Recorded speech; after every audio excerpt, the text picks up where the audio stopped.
Je pense que j'aime foncièrement les gens, voir un sourire apparaître sur leur visage, ça fait du bien aussi, enfin et ça me fait du bien à moi aussi en fait. On s'en dit bien aux autres, je me fais beaucoup de bien à moi aussi.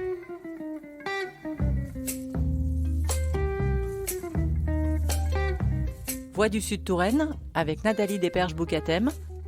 Aquarelliste, auteure, éditrice, elle nous ouvre les portes de son havre de paix à Verneuil-sur-Indre. Elle puise son inspiration dans l'humain et les paysages. Maman de 4 enfants, Nathalie Desperges-Boucatem est aussi secrétaire de mairie. Et c'est avec générosité qu'elle nous invite à découvrir son univers.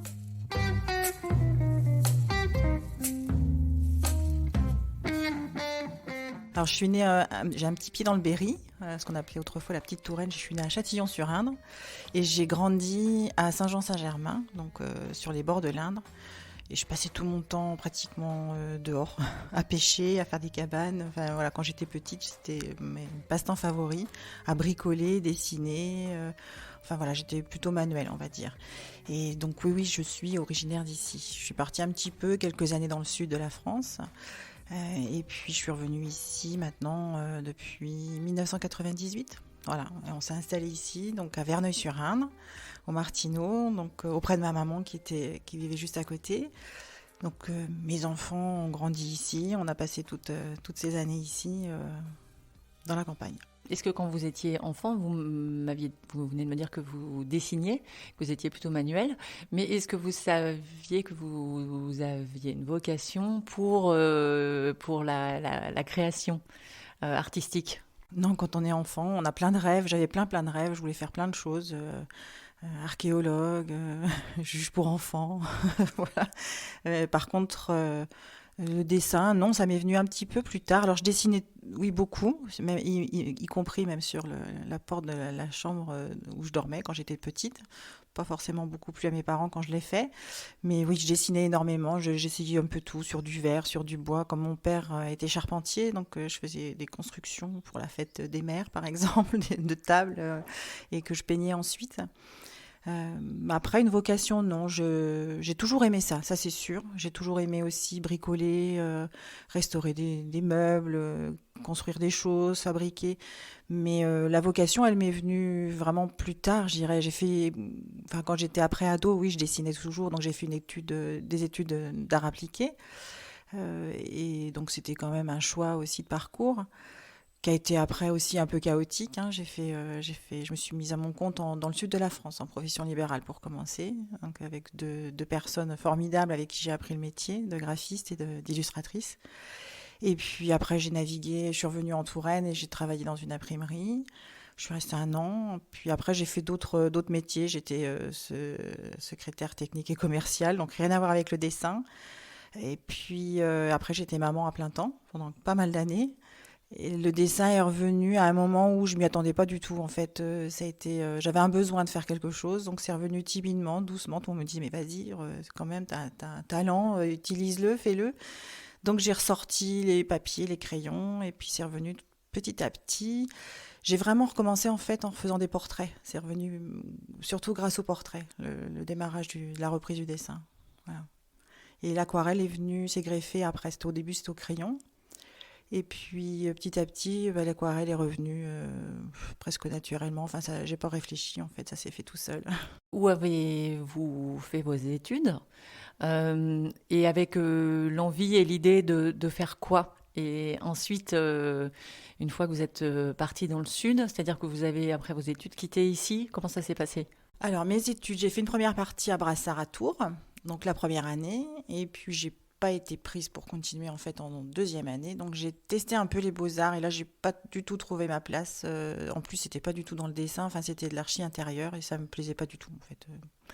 Donc j'ai tout arrêté et puis en cours de route j'ai retrouvé cette école à Poitiers en art appliqué et j'ai fini la première année parce que je voulais déjà familiariser avec l'école et puis prendre contact avec les autres étudiants qui étaient là.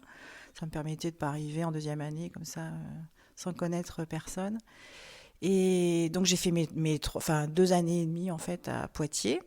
Et puis tout naturellement après, je cherchais un emploi, donc j'ai atterri à Marseille dans une grosse boîte de pub. Et là, c'était pas pour moi en fait, c'était trop gros, trop loin de ce que je voulais faire, en fait, sans trop d'ailleurs savoir ce que je voulais faire, mais ça me plaisait pas. Et finalement, j'ai atterri à Aix-en-Provence. J'ai atterri à Aix-en-Provence avec ces deux personnes qui cherchaient quelqu'un, alors pas salarié, mais en profession libérale. Donc j'ai démarré en fait profession libérale. Et là, ça a été quelques années assez formidables, je dois dire, parce que c'était deux très belles personnes, Michel et Marc, avec qui j'ai appris à travailler et puis à grandir aussi, parce que j'étais toute jeune, hein, j'avais 23, 23 ans. Donc ça m'a permis aussi de grandir avec des gens vraiment très très bien. Et la Touraine, oui, je l'ai quitté voilà, pendant quelques années. Et puis, je suis revenue parce que ça n'allait plus trop. Voilà, je voulais revenir me rapprocher un peu de ma famille et puis revenir ici. Et puis finalement, je suis restée qu'une année. J'avais travaillé dans une imprimerie au Tour Nord, une imprimerie où je faisais de la carterie à l'ancienne.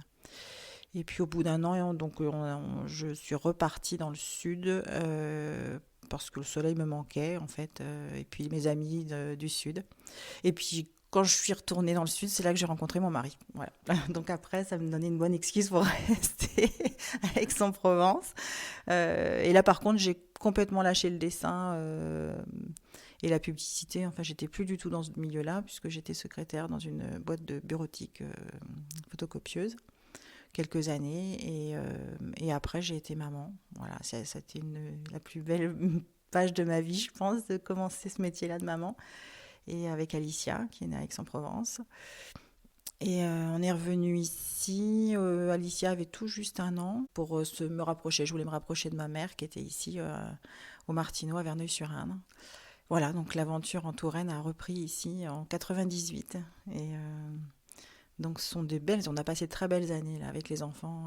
Mes 3 autres enfants sont nés ici, en Touraine. Et on a eu vraiment toutes ces années où les enfants étaient petits, on était là avec ma mère, donc on a eu une belle vie de famille, c'était très très agréable.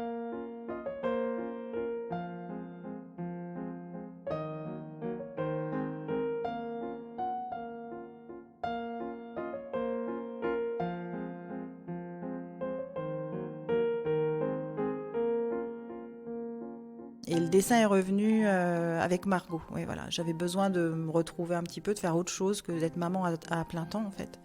Et c'est là que j'ai recommencé à redessiner vraiment, à me remettre, à ressortir les crayons, les papiers, l'aquarelle. Et puis à essayer même de me projeter en même temps dans cette profession, enfin, dans la création. C'était le redémarrage, on va dire.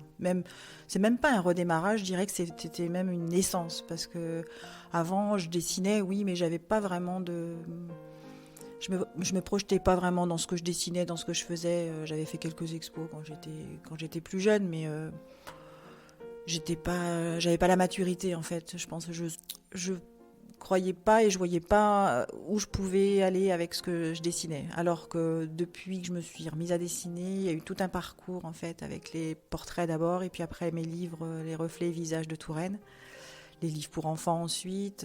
Donc voilà, c'est vraiment un parcours et je sens que je vais quelque part. Je sais pas trop où, mais mais j'y vais doucement mais sûrement.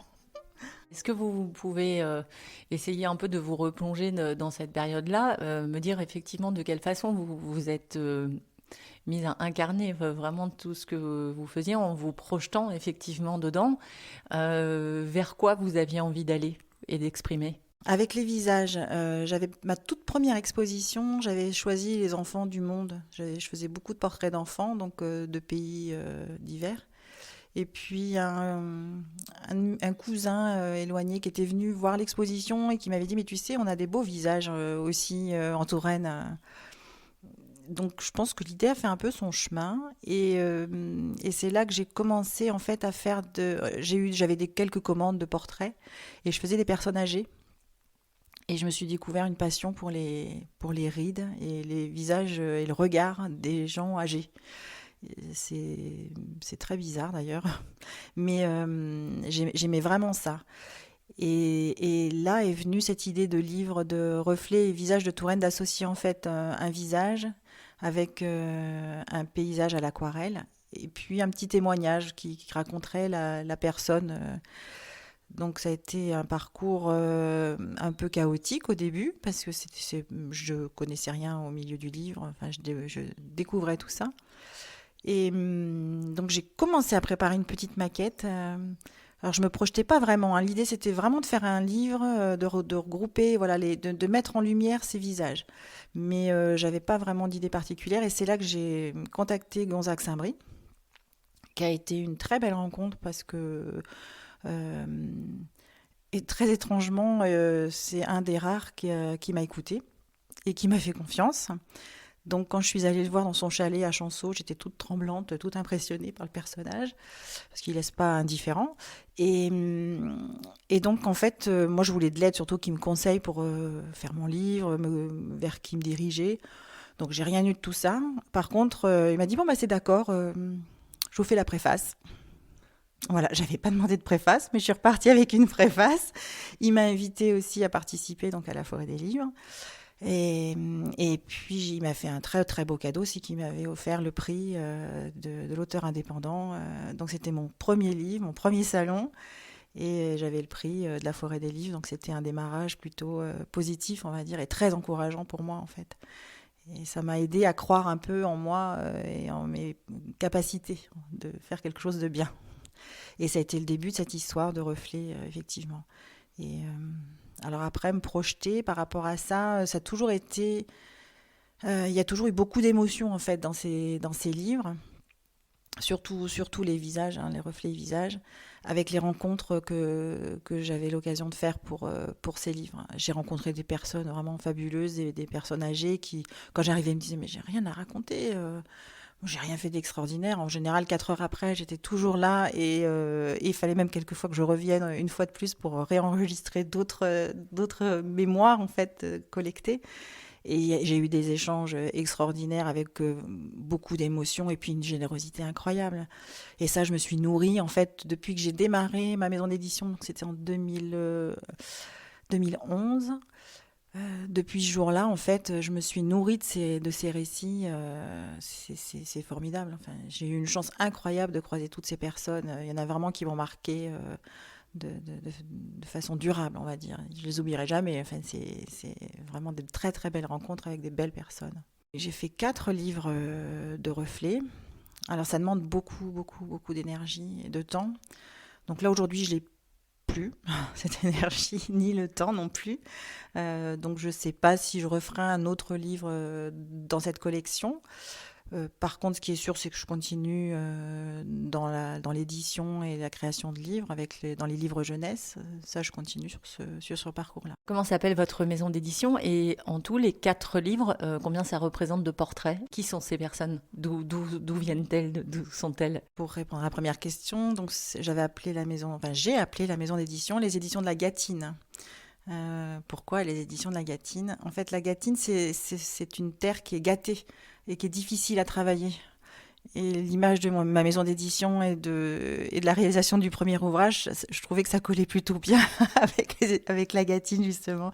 Voilà, pierre après pierre, on les enlève et puis on travaille la terre. Et puis petit à petit, à force de travail, on arrive à faire pousser quelque chose.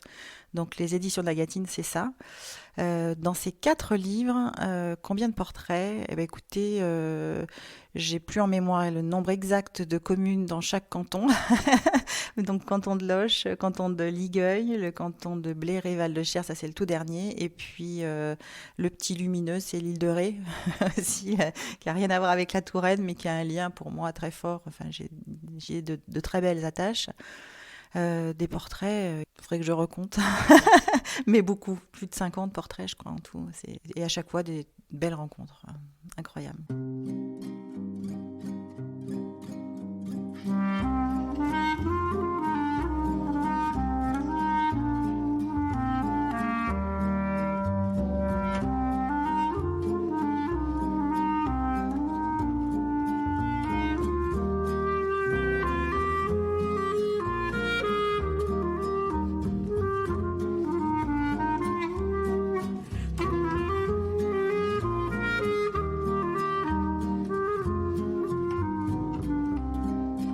Comment vous avez, entre guillemets, soit sélectionné, comment les rencontres se sont faites, pourquoi un jour vous vous êtes dit, tiens, cette personne-là, je vais faire son portrait?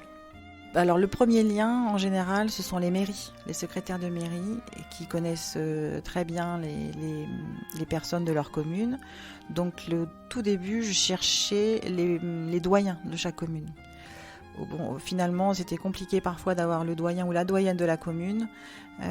Donc après, c'était le choix d'une personne qui était dans la commune depuis très longtemps, qui avait envie aussi de se raconter. Et qui avait aussi quelques histoires à raconter, une bonne mémoire, voilà. Et donc le choix se faisait déjà. Le premier choix c'était par la mairie. Après il y a le bouche à oreille parce que quelquefois il y a des communes qui me répondaient pas, des mairies où j'ai pas eu de contact vraiment positif, on va dire. Donc après c'est le bouche à oreille.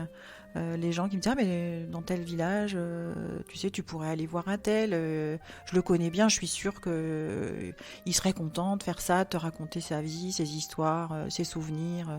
Donc voilà, ça s'est fait un peu le hasard finalement, hein. Il n'y avait pas de choix de ma part. J'ai eu beaucoup de chance parce que chaque fois je suis tombée sur des personnes formidable, quoi. J'ai eu un refus, une dame qui souhaitait pas du tout faire partie d'un livre, donc on respecte, il n'y a pas de souci, mais ça m'est arrivé une seule fois d'avoir un refus, et sinon à chaque fois les gens sont plutôt contents de se raconter en fait, et je dirais que les personnes âgées, souvent en plus quand quelqu'un de l'extérieur arrive, il n'y a pas de crainte, de tabou, en fait. Ils se racontent d'une façon très naturelle. Une fois que la confiance est installée entre nous, j'ai eu des très très belles histoires avec des choses parfois intimes aussi, hein, des jolis souvenirs dont ils m'ont fait cadeau. Et oui, à chaque fois, ça a été, pour eux, c'était vraiment un bonheur de se raconter. Et quelquefois aussi, il y a des enfants qui connaissaient pas du tout certains détails. En fait, ils découvraient après. Et donc les parents disaient, non, je te raconte pas forcément toute ma vie. Et c'était très amusant justement. Et il y a des enfants aussi qui étaient touchés. Il y a une famille en particulier, la famille View, de Monsieur View. C'était dans le tout premier livre. Eux, ils ont été vraiment très très touchés de cet échange avec leur papa. Ça a été un moment familial intense en fait. Donc ça, c'est des cadeaux inespérés, c'est formidable. Vous parliez d'instaurer la confiance. Comment faites-vous? Est-ce que vous avez une méthode? Comment les choses se passent? La méthode, non, j'en ai pas vraiment. Après, je pense qu'ils sentent la sincérité. Mon sourire, c'est la carte sourire que je joue, qui est plutôt spontanée à chaque fois. Enfin voilà, je le cache pas, je le force pas non plus. Et puis je me raconte aussi en fait un petit peu aussi quand je suis avec eux. C'est pas à sens unique en fait. Quand ils me posent des questions, je leur réponds de façon, j'essaie aussi naturellement qu'eux et spontanée. Donc la confiance, elle vient comme ça en fait. C'est un échange et puis une honnêteté et sincérité dans nos propos. En fait, c'est simplement. Je reste moi. Je cherche pas à être quelqu'un d'autre. En fait, donc ça, je pense que ça plaît aux gens d'avoir quelqu'un en face d'eux qui soit sincère, tout simplement. À travers tous ces portraits, vous pouvez néanmoins, par exemple, dresser un portrait un peu plus général d'une certaine population qui caractériserait un peu le Sud-Touraine. Ils sont beaux. Déjà, c'est des gens formidables. Ce sont des gens qui ont beaucoup travaillé, cette génération-là. Ils ont toujours travaillé, déjà très très jeunes, les hommes et femmes, hein. Ils ont connu aussi les guerres. Ça, c'est pas anodin quand même. Ils ont traversé des périodes quand même très très difficiles. Ils partaient pas en vacances. Il n'y avait pas de congés payés. Même s'il y en avait, ils n'avaient pas les moyens, donc ils partaient pas. Mais par contre, moi, ce que j'ai ressenti vraiment tout le long, c'est qu'il y avait d'abord une solidarité entre les gens qui était 1000 fois plus développée qu'aujourd'hui. Les gens vivaient beaucoup plus, s'ouvraient plus sur les autres, très étrangement. Et ils bougeaient pas beaucoup. Les gens dans les campagnes, surtout. Enfin, moi, il y a beaucoup de gens dans les campagnes, hein. Ici, Sud-Touraine, on n'est pas du tout dans le milieu citadin. Ça n'a rien à voir. Je pense que si j'avais fait un livre en ville, j'aurais des témoignages totalement différents. quoique. Mais en Touraine, en fait, les gens, quand ils étaient... Enfin, ils travaillaient déjà beaucoup. Et quand ils avaient des moments de loisirs, c'était soit dans le village lui-même, ou alors ils allaient dans d'autres fermes, ou dans le village à côté, au bal. Donc il y avait des bals tout le temps. Les gens dansaient beaucoup, chantaient beaucoup aussi. Il y avait un partage à ce moment-là. Il y avait une entraide dans le travail. Quand il y avait des coups durs, les gens autour venaient aider. Alors certainement, tout n'était pas rose et idéal, hein. Bon, on sait très bien ce qui s'est passé pendant la guerre. C'était pas non plus extraordinaire et merveilleux tous les jours. Mais malgré tout, je pense qu'il y avait quand même une grosse majorité de gens qui se soutenaient, qui s'entraidaient et qui savaient s'écouter aussi. Il y avait une écoute. Les gens, les familles étaient aussi vivaient ensemble. Ils partaient pas comme nous, on part maintenant, les enfants sont à l'autre bout du monde, on voit plus notre famille, ou on les voit une fois par an à Noël ou à Pâques. Mais voilà, les gens vivaient ensemble tout le temps. Alors ils s'engueulaient bien sûr, hein, c'est normal, mais ça entretient les bonnes relations. Mais il y avait plus de partage, plus d'écoute. Les anciens restaient chez eux. Enfin, il y avait dans toutes les familles, le papy ou la mamie, il était là dans un coin. Il y avait les petits enfants, les enfants, enfin, qui étaient là autour, et il n'était jamais tout seul. Aujourd'hui, nos anciens, ils sont tout seuls, quoi. Beaucoup sont seuls chez eux, et ils voient très peu leurs enfants. Et ça, je trouve que c'est terrible. Il y a un vide, il y a un vide énorme. Alors, inutile de vous dire que quand j'arrivais chez eux et puis que je restais 3-4 heures à les écouter parler, bien évidemment, ils étaient heureux qu'on les écoute. Parce qu'il y a plein de gens qui ont l'impression qu'on ne les écoute plus aujourd'hui. Je pense que c'est vraiment un manque. On a fait plein de progrès dans plein de domaines, mais celui-là, par contre, je pense qu'on est plutôt mauvais, on est nul même.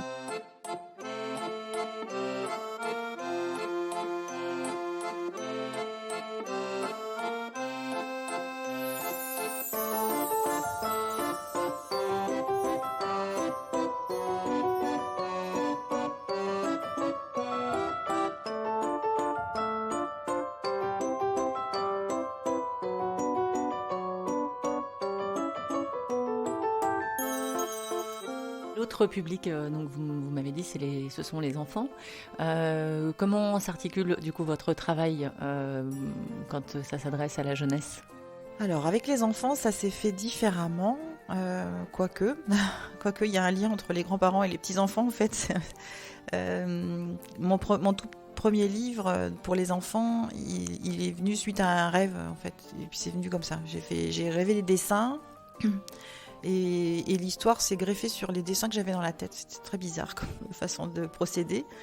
Et puis, et j'ai commencé à faire des petits salons, lors des salons du livre, de le présenter en fait aux enfants. Et j'ai fait ensuite pas mal de sorties en école aussi pour présenter la musique qui s'articulait autour du livre du violon d'Abigail. Donc c'était à Arcangelo Corelli.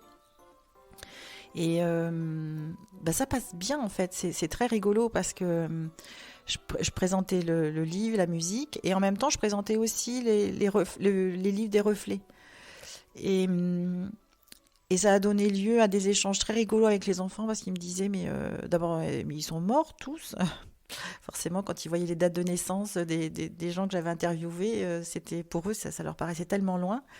Et après, donc, quand je leur expliquais comment je faisais, pourquoi et quel but j'avais quand j'interviewais ces personnes-là, il y en a pas mal qui m'ont dit mais moi je pourrais le faire aussi avec mon grand-père ou ma grand-mère, et à chaque fois je leur dis mais oui, au contraire, je pense qu'ils seraient ravis même d'avoir un intérêt comme ça, une écoute. Donc je pense que ça a donné lieu, tous ces échanges avec les enfants, à peut-être, j'ose espérer, en tout cas, j'ose l'espérer, une petite vocation, en tout cas un intérêt envers leur famille, leurs grands-parents, pour leur poser des questions un peu sur leur vie, ce qu'ils faisaient quand ils étaient enfants. Ça fait un petit lien en plus, donc si ça a pu marcher, tant mieux. Et après, autour des livres pour enfants, dans mes livres, il y a toujours une petite part on va dire, de rêve, mais il y a toujours un petit message forcément qu'on veut faire passer. Le tout premier, c'était la difficulté de continuer sa vie après le décès d'une maman. Donc c'est un sujet, c'est vrai, qui est douloureux, mais étrangement, c'est plus douloureux pour les adultes que pour les enfants eux-mêmes, parce que quand ils en parlent ou quand on en parle avec eux, ils l'abordent d'une façon totalement différente, ils ont beaucoup moins de tabous en fait. Et donc, le petit message était que on peut arriver à surmonter tout un tas d'épreuves quand on se fait aider par, ça peut être la musique, le dessin, le théâtre, le cinéma, enfin, ou le sport. Enfin, il y a toujours quelque chose, un exutoire dans lequel on peut arriver à trouver une petite part de positif pour rebondir et puis se reconstruire. C'est ce qu'on appelle la résilience, continuer à vivre malgré tout toutes les épreuves qu'on peut rencontrer. Et l'autre petit livre que j'ai écrit, c'était sur donc la Reine des Sables, donc ce qui se passe à l'île de Ré. Là, c'est plus expliquer aux enfants qu'autour de nous, il y a tout un tas de petites merveilles, de petits trésors qu'on a juste sous notre nez, et il faut juste prendre le temps de l'observer pour en profiter. Ça, c'est vraiment le petit message, on va pas dire écolo, hein, mais c'est savoir observer, apprécier la nature telle qu'elle est, et puis en profiter, et puis la préserver. Ça, c'est essentiel aussi. Donc avec les enfants, là aussi, j'ai pas de difficulté. À chaque fois, ça s'est super bien passé dans les écoles. J'ai travaillé aussi, j'avais fait une rencontre dans un centre pour enfants handicapés à Ballon-Miré, et ça a été, alors là, c'était fabuleux. Il y a eu des moments extraordinaires avec une petite fille. Donc j'étais allée pour le Violon Abigail, et puis on avait fait un atelier dessin. Et c'est une petite fille qui arrivait pas du tout, qui avait les bras complètement bloqués. Et je lui tenais la main, en fait, pour la faire dessiner. Je lui expliquais en même temps ce qu'on faisait. Et au bout de 20 minutes, j'ai senti son bras se relâcher et la main faire un geste, esquisser un petit geste. Alors là, c'était formidable. Et je recroise encore cette petite fille parfois avec sa maman sur des salons du livre. On s'est recroisés déjà quelques fois. Et elle me dit, mais Pauline, continue de dessiner toujours. C'est devenu... Enfin, ils lui ont installé tout un espace pour qu'elle puisse faire de la peinture. Donc voilà, ça aussi, c'est des petits échanges qui ont l'air de rien. Parfois, on s'est dit, bon, j'ai peut-être pas servi à grand-chose aujourd'hui. Et puis finalement, avec le temps, après, on se rend compte que si on a laissé une petite trace, et ça, c'est super, parce on a ouvert une petite porte quelque part et on y a mis une petite graine. Donc ça, c'est chouette.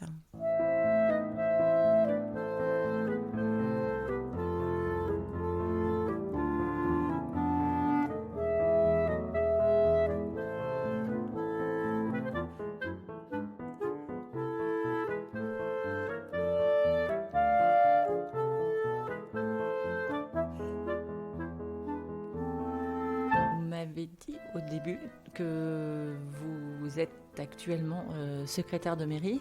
Depuis quand et est-ce que ça correspond à un moment où vous avez moins créé? Oui, secrétaire de mairie. Alors ça, si on m'avait dit ça quand j'étais jeune, non, j'aurais... Franchement, j'imaginais pas du tout. Ça s'est fait un peu bizarrement. En fait, c'était juste avant le confinement. Et puis j'avais ma maman qui était plutôt fatiguée, qui souffrait d'Alzheimer, donc je m'occupais beaucoup d'elle. J'avais besoin d'un petit job aussi parce qu'il n'y avait plus d'expo, plus de salon, donc c'était un peu compliqué. Je faisais déjà un petit mi-temps pour l'agence postale de ma commune, histoire d'avoir un petit fixe, hein, parce que les artistes vivent beaucoup d'amour et d'eau fraîche. Voilà, parfois ça peut être un peu compliqué. Et puis ça s'est fait naturellement, ma collègue partait à la retraite. Donc on en a discuté, le maire m'a proposé de faire un essai. Donc il m'a passé carrément un temps complet, donc de 15 heures je suis passée à 35. Donc forcément ça réorganise un peu tout le travail à côté, c'était complètement différent. Et puis en même temps, voilà, c'était très compliqué, j'avais une vie personnelle qui devenait très lourde en fait. La gestion de ma maman avec Alzheimer, c'était très compliqué, ça m'a pris énormément d'énergie.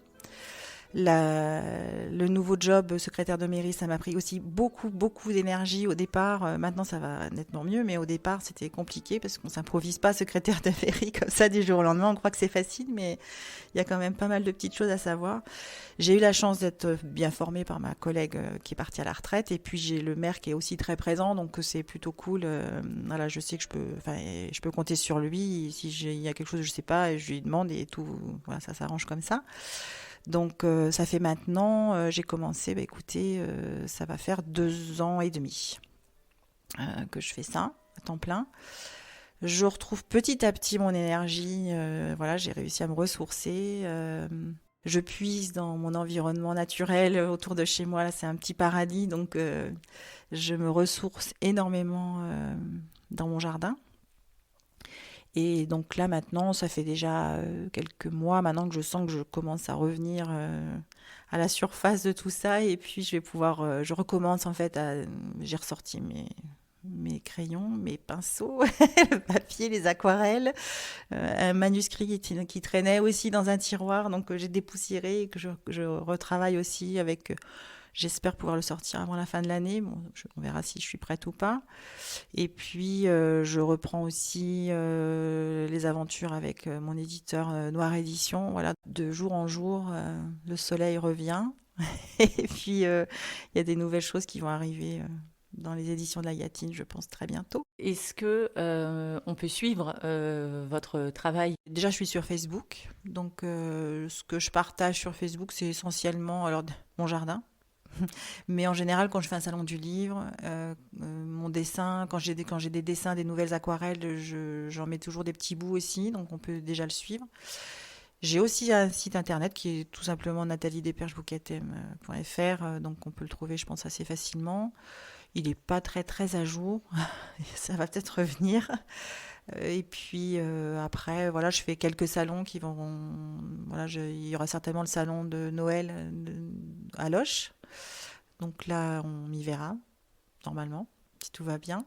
Et puis d'autres salons à venir, je pense qu'en 2023, je devrais ressortir un petit peu. Alors, je ne vais pas en faire autant qu'avant, je pense. Je vais choisir déjà près de chez moi, pas faire trop de kilomètres non plus. J'ai pas envie d'aller trop loin de chez moi. Mais voilà, il y aura des endroits où on pourra suivre. Et puis dans le coin, voilà, les gens savent où me trouver en général, à Verneuil-sur-Indre. Bon. Les Martineaux, c'est toujours ouvert. Si les gens veulent venir me voir, ils sont toujours les bienvenus, il n'y a pas de souci.